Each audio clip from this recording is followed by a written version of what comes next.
Algunhas transformacións básicas. Imos comezar con que pasa se sumamos un número á función. É dicir, se creamos unha función nova, que lle vou chamar t, que é a original f máis un numeriño.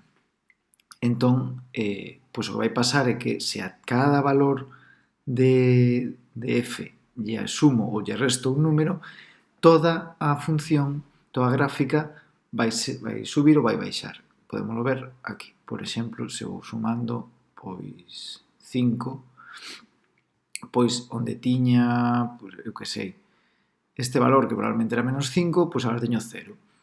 Onde tiña menos 4, se fora o caso, tería 1. Que vai cambiar aquí? Pois vemos que o dominio non cambia, sexa para arriba ou para baixo, como só se move en vertical, o dominio non cambia. O dominio é todo R menos estas zonas que están sombreadas. Cambia o recorrido? Pois pode cambiar. De feito, aquí sí, porque o valor mínimo que tomaba a función era menos 5 e agora pasa a tomar, pois, o que sexa, neste caso, se estou sumando 3, menos 5 máis 3, menos 2. Entón, iría de menos 2 a onde sexa e de este punto que pode ser 1 a infinito. Entón, o recorrido cambia, pero só teño que sumarlle este valor, sumar ou restar, como digo, porque pode ser cara arriba ou cara abaixo. A continuidade tampouco vai cambiar, simplemente, pois se decía, bueno, a continuidade tampouco vai cambiar e os cortes cos eixes poden cambiar. É dicir, aquí, por exemplo, cando tiña f de x, pois tiña dous cortes co eixe x aquí e co eixe y aquí, e agora, cando a subo, pode ser, por exemplo, neste caso, que xa non haxa cortes ou que os cortes estean noutros puntos diferentes porque se moveu a función. Simplemente habería que volvelos calcular. Bueno, o corte co eixe y, o que digo, se está aquí, eu sumo o resto, o valor que sexa, vaise desplazar exactamente esa cantidade. Estaba en menos 2, máis ou menos, pois se sumo 2 estará en 0.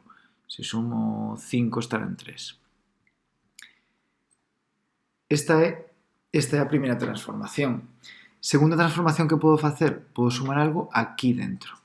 Isto vai ter o efecto de mover cara a un lado ou cara a outro a función original. Se o valor que sumo é positivo, o efecto é de que se move cara á esquerda.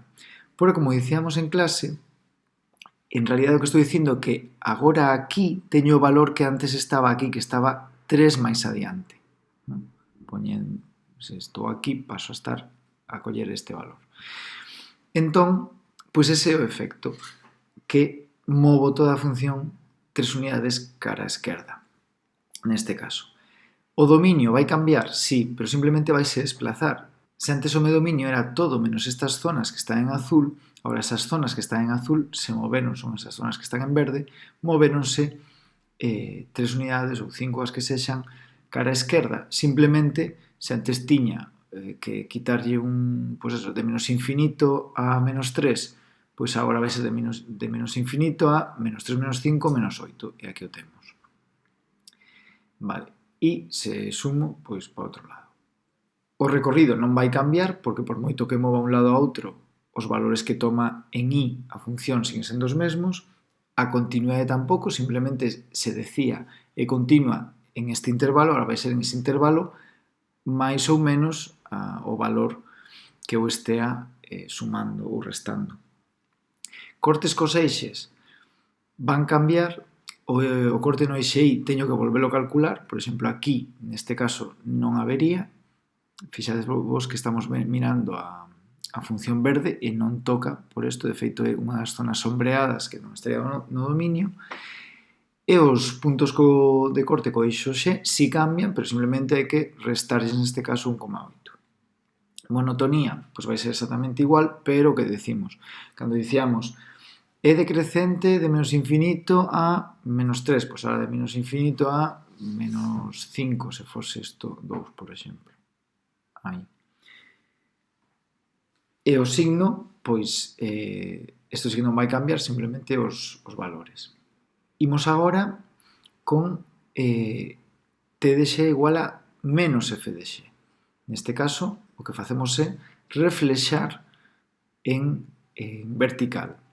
O que estaba abaixo pasa a estar arriba e viceversa. Non se ve moi ben, vou mover un pouco para un lado para que se vexa que é a mesma a verde, pero xirada. Entón, que imos ter aquí? Pois o dominio non cambia. As zonas que non tiñan valores siguen sendo as mesmas. O recorrido sí pode cambiar, pero simplemente se antes tiña que iba de, pois poñamos que isto fose menos 2, de menos 2 a infinito, pois agora vou ir de 2 a menos infinito. Cambio de signo os extremos do intervalo. Continuidade vai ser a mesma, cortes cos eixes, corte co eixe y, simplemente, se cortaba menos 2, agora corto en 2, co eixe x, en principio, van a quedar igual. En este caso non había, pero se houvese, onde eu corto, de 0 e menos 0 é o mesmo, pois van a ser os mesmos. Monotonía, a mesma, pero onde antes era decrecente, agora é crecente. O signo, o mesmo. Onde antes era negativa, agora vai ser positiva, porque pasou o de abaixo para arriba e de arriba para abaixo. Última transformación, pois poñer f de menos x, que é o que fai reflectir, reflexar horizontalmente. Que vai pasar? Pois que, non se ve moi ben porque é unha función bastante simétrica, pero se vos fixades, a original é azul, que está un pelín á esquerda do eixe y, e agora pasa a estar un pelín á dereita. Como afecta, por exemplo, o dominio? Pois o mesmo.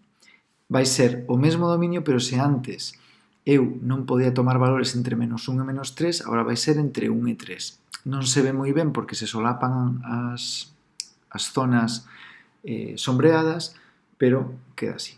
O recorrido non cambia, pois simplemente unha reflexo da outra. A continuidade tampouco, quitando que decimos, se antes decíamos